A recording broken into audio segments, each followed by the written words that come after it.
तो आलोक जी इसका जवाब जरूर दें। और जय श्री राम दोस्तों, अगर आप भी हिंदू राष्ट्र का सपना देखते हैं तो इस वीडियो को जोरदार लाइक करें, कमेंट करें, जय श्री राम लिखो और चैनल को सब्सक्राइब कर लो। अब आते हैं आज का जरूरी और जहरीली डिबेट पे। आज के वीडियो में हम देखेंगे शहजाद और अमीश देवगन ने आलोक शर्मा की इतनी बेइज्जती की, बेचारे आलोक शर्मा पूरा आपा खो दिया।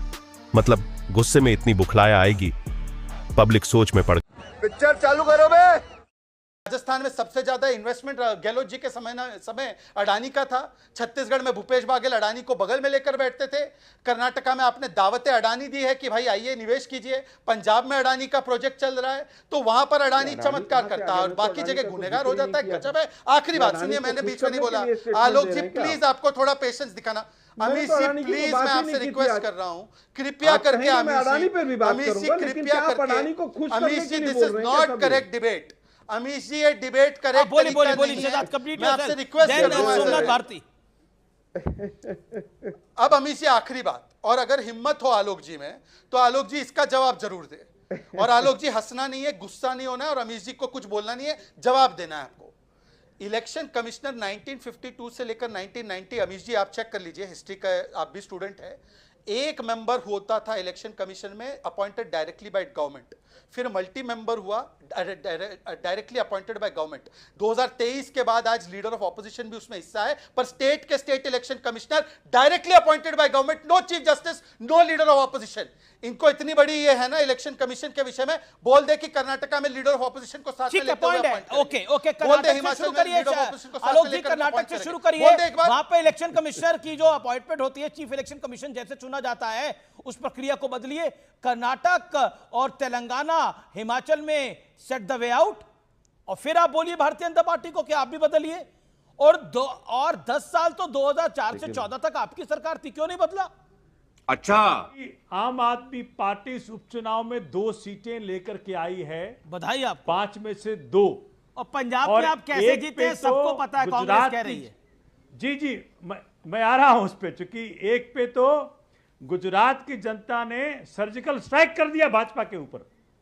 आप सोचिए कि माननीय मोदी जी के गढ़ में 30 साल की सत्ता होने के बावजूद सब कुछ उनके पास है, शासन प्रशासन सब कुछ, और उस पर भी कांग्रेस का साथ है उनको, लेकिन जनता चुनती है आम आदमी पार्टी के गोपाल। कांग्रेस का साथ किसको है? बहुत बड़ी जीत है। मोदी जी को कांग्रेस का साथ है, भाजपा को साथ है, भाजपा को कांग्रेस का कांग्रेस और बीजेपी। जब आम आदमी पार्टी की बात आती है तो कांग्रेस और बीजेपी एक साथ हो जाती है। चाहे वो दिल्ली का चुनाव रहा हो, चाहे वो अभी पंजाब का चुनाव रहा हो, चाहे गुजरात का चुनाव रहा हो, हर तरफ हमने पंजाब में तो कांग्रेस कह रही है आप कैसे जीत कर आए हैं, सबको पता है। भाजपा और कांग्रेस की जो नूरा कुश्ती दोस्ती यारी जो है, और पर्दे के पीछे जो 60 गांठ है, जो 44 करोड़ जब कैश मिलता है कांग्रेस को डोनेशन में, तो सबको समझ में आता है। झूठ बोल रहा है। मतलब न्यायपालिका कुछ नहीं करती। कैसे वकील हैं आप? मैं कहां घबरा रहा हूं, मैं तो जवाब दे रहा हूं। आपकी मजबूरी है, आपके तमाम लीडर्स जो हैं वो पूरी तरह से बेल पर हैं। आपने कही कि नहीं ये बात? अरे भाई आपने बात कही कि नहीं कि मोदी जी के आशीर्वाद से लोग जेल से बाहर हैं? कौन कह रहा था, बताइए मुझे। अरे बताइए ना भाई। अरे बताइए ना। ईडी सीबीआई का कौन करता है? जज करता है ना, जज करता है ना।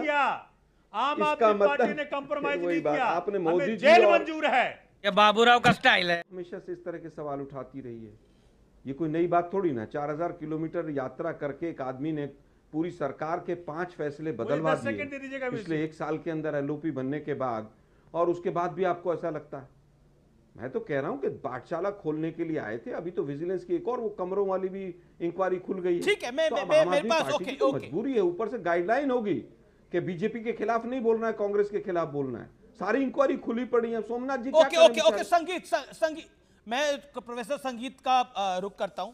मेरे साथ एक सेकंड, संगीत रागी, प्रोफेसर संगीत, मैं आता हूं आपके पास। संगीत रागी और फराज की तो एक बार भी नहीं आए। Professor Ragi, my straight question to you कि ये ऑपोजिशन का एक फॉल आउट है, उसमें कोई दो राय नहीं है, लेकिन राजनीतिक व्यवस्थाएं कुछ ऐसी हैं जो दुर्भाग्यपूर्ण है, जिसमें संविधान के दायरे में इलेक्शन कमीशन आता है, उसको भी गाली दी जाती है।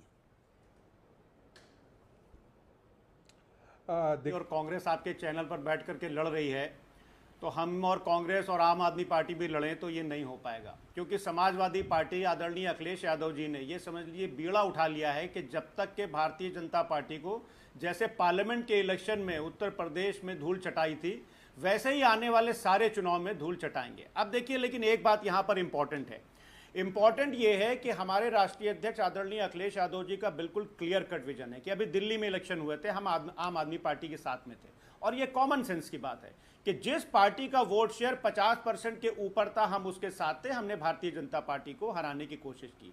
कल बंगाल में चुनाव होगा तो हम ममता दीदी के साथ होंगे, बिहार में चुनाव होगा तो हम चाहेंगे कि कांग्रेस भी आए, लेकिन आदरणीय तेजस्वी यादव जी के साथ हम मिलकर के चुनाव में लड़ेंगे। आपके अपना क्या है कर्नाटक के अंदर? हिमाचल में आपके पास अपना क्या है? हमने हरियाणा में अपने अब आप बोलो मैं पौंडीचेरी में कांग्रेस का साथ दूंगा, पौंडीचेरी में तो कांग्रेस अपने आप ही भरपूर है, आपका साथ क्या जरूरत है वहां पर? आप